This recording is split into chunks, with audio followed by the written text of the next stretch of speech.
Hello, and welcome back to the Life Launch podcast and YouTube channel. I'm your host, Heather Boersma. I am a certified life and business coach. I have been coaching for the past 4 years, and I work with heart-centered female entrepreneurs who want to create a thriving business and a robust personal life. And in today's episode, we're going to talk about the power of self-leadership. So what is self-leadership? How do we start to incorporate that in our life and business? And what difference can it make to our life and business when we become self-led? So first of all, let's talk about what is self-leadership.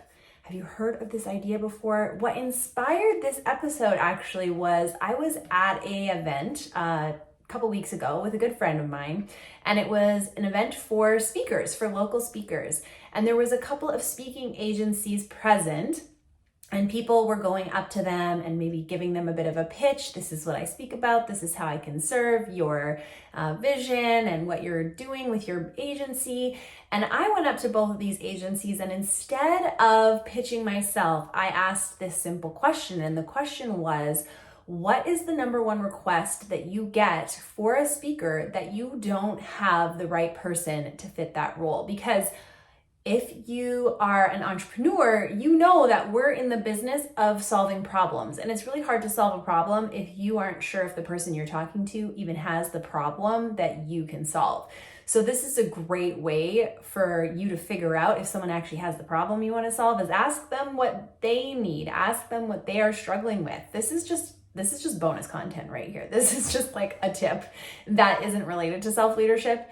The point is the thing that one of the agents said to me was, we don't have anyone speaking specifically on the topic of self-leadership.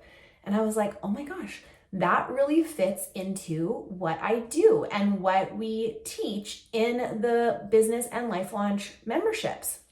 And so I thought today we could explore that topic a little bit and see how it applies to your life and business and give you some ways that you can start to implement the tool of self-leadership. So first of all, self-leadership is a concept that involves you as the individual taking responsibility for your own behavior, your own action, your own personal development in order to achieve your goals and to lead yourself effectively. It's a huge part of personal and professional growth, especially if you're a female entrepreneur. So the good news is you are probably already doing this in a lot of ways. You need to be self-led as an entrepreneur because nobody is coming and checking in on your work and checking in on your deadlines and making sure that you're showing up. It has to be coming from you. So if you can become better at self-leadership, you can become a more effective entrepreneur. You can grow your business more quickly, more efficiently by learning the tools of self-leadership. And now we're going to talk about what are the pillars of self-leadership. And there are 7 different pillars. I know 7 sounds like a lot, but we're going to do a brief overview of those 7. And then if you want to know more about how to actually start to integrate this into your life, the doors to business launch are open. So if you are interested in joining a community where you can grow your own self-leadership tools, that I'm going to tell you about at the end. So the first pillar of self-leadership is self-awareness. Now, self-awareness is understanding your own strengths, your weaknesses, your goals, your values. It's being aware of your emotions and how those emotions are impacting the way that you show up. It's understanding your triggers. Self-awareness is really the beginning of all transformation. And there's 3 different kinds of self-awareness that I see when I'm working with clients. It's kind of this progression. There's awareness after the fact. So that's probably where a lot of us are at whenever we are wanting to start to change or grow in a certain area of our life. We only realize after the fact that we're not hitting the mark we want to be hitting. So let me give you an example maybe from your business. Maybe you've decided that you really want to become more effective at doing all of the back-end bookkeeping, taxes, paperwork of your business. You're like, I'm avoiding that and I want to start being more proactive about it. Well, probably where that starts is with some awareness after the fact. You're like, I keep being late for my taxes, or I keep not getting the information into my bookkeeper that they need, and they have to send me this email every month because I haven't actually gone through and tracked what was coming off of my credit card and, reconciled all these receipts. I'm using this example because it relates very much to me and my business. And the awareness comes afterwards. I'm like, oh shoot, I got this email again and I have to go back and do this work. And it would be really great if I was doing this proactively instead of reactively. So that's awareness after the fact. And then there's awareness in the moment. Awareness in the moment is a sign of growth. It's a really good thing. It's a sign that you're developing self-leadership. So awareness in the moment is, oh my goodness, I just got a receipt and I can feel myself resisting taking a picture of this receipt and emailing it to my bookkeeper. So fascinating. How interesting. I really don't want to do this. I can tell in the moment. And then there's the highest level of awareness, which is awareness ahead of time.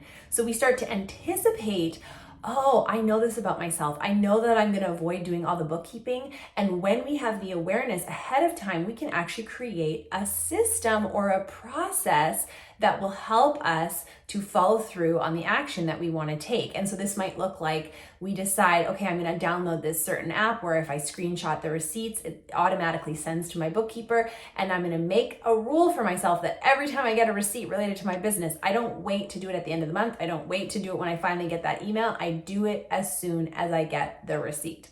That is the highest level of awareness. And all of this awareness, whether you're at the point of just noticing after the fact, you're noticing in the moment, or you're noticing ahead of time and creating a strategy for it, all of those are self-awareness, and all of those should be celebrated and seen as a part of you developing your own self-leadership. The second one is self-regulation. Now, this is one that I'm really excited and passionate about recently because I've been studying polyvagal theory, which is the study and the science of the nervous system. And self-regulation is actually, it's a big topic. It's a little bit of a complicated topic. And it's something that you might struggle with if you weren't taught how to self-regulate as a child by having healthy co-regulation. Now, co-regulation is when you are around somebody else that is calm and is grounded and is safe, and they are there as you are trying to navigate your own big emotions. And if you didn't have that as a child, then it's really likely that you get dysregulated now as an adult, and it's harder for you to self-regulate. But the good news is it's something that you still can learn and a skill that you can develop, and one that's really going to serve you well in your business because it's going to take you from being a reactive person to an intentional person. So we want to go from reactive to intentional. And the way we do that is we learn to self-regulate. I talk about this more in depth in the Business Launch membership. But for here today, for this context, I want to give you one tool that is very helpful, very powerful to self-regulate. It seems so simple, but it is such a game changer. And that is to take a longer exhale than your inhale. So that just might look like taking an inhale for 3, 1, 2, 3, you can do it with me right now, and an exhale for 4. 1, 2, 3, 4. When we take a longer exhale than inhale, we tell our nervous system that we are safe and we help ourselves to calm down and become regulated. There's so many more tools that you can use to become regulated, but just knowing self-regulation is really important to really be a great self-led woman. Step number 3, the third pillar, is self-motivation. Now, you probably have learned before about the difference between extrinsic and intrinsic motivation. I learned this when I was going through my education degree, and extrinsic motivation is when you are motivated by an external force. So somebody is giving you a deadline, a teacher is telling you this assignment is due, a boss is telling you this project needs to be handed in. Well, when you become an entrepreneur, there's not a lot of extrinsic motivation because you don't have a boss. You don't have somebody assigning you something. You might have a deadline for a client, and that is extrinsic motivation, right? You're like, I know I told this person I would have this thing to them by this date. Extrinsic motivation. Intrinsic motivation is when you are motivated without any external force being put on you. And how do you develop intrinsic motivation? How do you develop self-motivation? That's essentially what it is.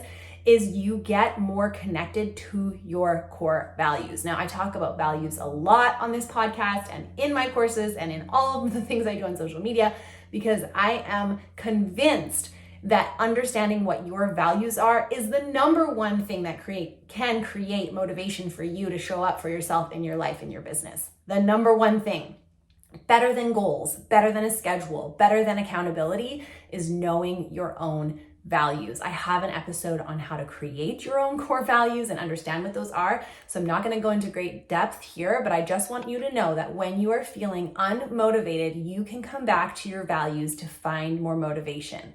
And that might look like you just don't want to show up on social media this week. You just don't want to create another post, do another reel, post another story. You're like, I've had enough.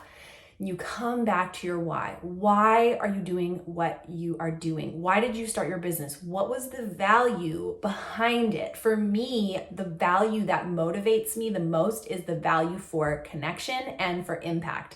So my core values are connection, adventure, and impact. But the ones I use to motivate myself in my business are the connection piece and the impact piece. So if I'm not feeling motivated, I think about, how can I connect with the woman who is struggling to find that work-life balance in her life right now, today? How can I help her? How can I serve her? And if I think about that and I think about that value for connection, then I find the motivation to do the thing that I don't feel like doing. Now it's connected to something that deeply matters to me, and the motivation is there. So self-motivation is the third pillar. The fourth is time management. So I talk a lot about time management here because I'm really passionate that if you can master your schedule, then you can really create any result in your life and business. And the number one thing I would encourage you to do here is to move from a to-do list to a schedule. So if you are currently just keeping a to-do list of everything you need to do every week, that is a list of unmade decisions, and it overwhelms your brain because your brain was not designed to store that information. It was designed to process that information. And so every time you leave something on a to-do list, instead of putting it in your calendar, you're asking your brain to make a decision in the moment. And in the moment, your brain's not going to want to do the hard things. You're going to find certain things just stay on your list week after week after week because they're hard, because they're not fun, because you don't know exactly all the steps to do it. So the number one way to overcome this is to take the things on your to-do list and put them onto your calendar. And that helps your brain to do the heavy lifting ahead of time. You make the decision ahead of time, and it's so much easier for you to follow through. Next is decision making. These are all my favorite. Decision making. If you can become a badass decision maker, you are going to be able to self-lead so much more effectively. And when it comes to decision making, there's two things that I always like to remember. It's number one, like your reasons. Number two, have your own back. Liking your reasons is, again, about your values. So when someone asks you to do something for them, you get to ask yourself, is this aligned with my values? And if it's not, you're allowed to say no. And I know that's a lot harder to do than to just talk about. And if you struggle with that, I would encourage you to get in the Business Launch membership, because we teach you how to actually walk these things out in real time, in real life situations. But that's the first thing, is to make sure that you like your reasons for the decision that you're making. And number two is to have your own back. That means that after you make the decision and it's time to walk it out, you don't tell yourself, shoot, I shouldn't have done this. I wish I wouldn't have said yes. Living in regret and second guessing and, setting yourself up for failure basically because you're not fully showing up for the decision you made. Having your own back is, I support myself in the decision I made. I think thoughts that help me walk out the decision I made, and I show up no matter whether it goes good or bad for that decision. Of course, you can always change your mind, but those core principles of decision making are going to increase your ability to have self-leadership. The last two are adaptability and accountability. So adaptability, it's your ability to be able to shift and change and flow with life. Life's going to throw you crap, right? I mean, just a couple weeks ago, I think most of you know, I broke my ankle. I tripped down the stairs in my house, my very own house, and I wasn't doing anything crazy, wasn't doing anything stupid. I wasn't distracted. I just fell. I just saw my humanity so obviously before me, and I have had to be so adaptable in the last 4 weeks. I've had to change the way I shower and help my kids and get ready for the day and do my work. And I could have spent a lot of time resisting that change, complaining to myself about that change, feeling sorry for myself. I did feel sad. I did have a lot of days that I cried. I still have a lot of days that I'm crying because I'm still not fully recovered. But the ability to be able to accept those things that happen and not fight with them, it's called radical acceptance, because it feels really radical to accept hard things that come your way. But when you are able to radically accept the things that have happened, it gives you the power to show up for them in a more, present, connected way. And so that is adaptability, and that is a skill that you will need in order to be self-led. And the last is accountability. It's not somebody who's going to tell you like, you're not good enough, you're not showing up, you're not doing the things that you should do. I think we've misunderstood accountability sometimes as like it's this big bad person that's going to account for all of my inabilities, but it's actually someone who's going to account for your abilities, not your inabilities. So this is a person in your life who you can say, this is what matters to me, this is what I'm planning to do, and they will follow up with you and ask you, did you do the thing that you were planning to do? And if you didn't, instead of making you feel guilty or shaming you, they will help you to get curious and ask yourself, why? Why didn't you do the thing that you said you were going to do? It's not because you're lazy, it's not because you're a procrastinator, it's not because you can't do it. There's something else going on. And a really good accountability is going to ask you about the thoughts that you're thinking, the feelings that you're having, and how those two things are impacting your lack of action. And if you're looking for that kind of accountability, again, I would love to support you in that through Business Launch. So Business Launch is our monthly membership program where you get a course and a weekly coaching call, 2 weekly coaching calls actually, an amazing community of other like-minded, heart-centered women, and I can be your accountability and they can be your accountability. So if you are looking to increase your self-leadership so that you can show up for your business and start to see some incredible results in your revenue, in your impact, in your reach, this is a little set of tools and skills that's going to help you get there. So just to review those quickly: self-awareness, self-regulation, self-motivation, time management, decision-making, adaptability, and accountability. Whew, we made it through. That was quite the list. So if you are looking to increase your self-leadership, there's a couple of things you can do. Number 1, like I said, come join Business Launch. Number 2 is you can book me to speak at your next event. So if you are hosting an event, you know somebody's hosting an event, you're a part of a women's group, an entrepreneur community, you are looking for someone to help you either online or in person, I would love to come speak at your event. So that is something new that I'm offering: in person, online workshops and keynotes. And if you're interested, I would love to chat with you and see how I can partner with what you're doing to encourage the women in your community to become more strong in their self-leadership. Thanks so much for tuning in. That's all for today, and I can't wait to hear how you start self-leading yourself. We'll talk to you soon.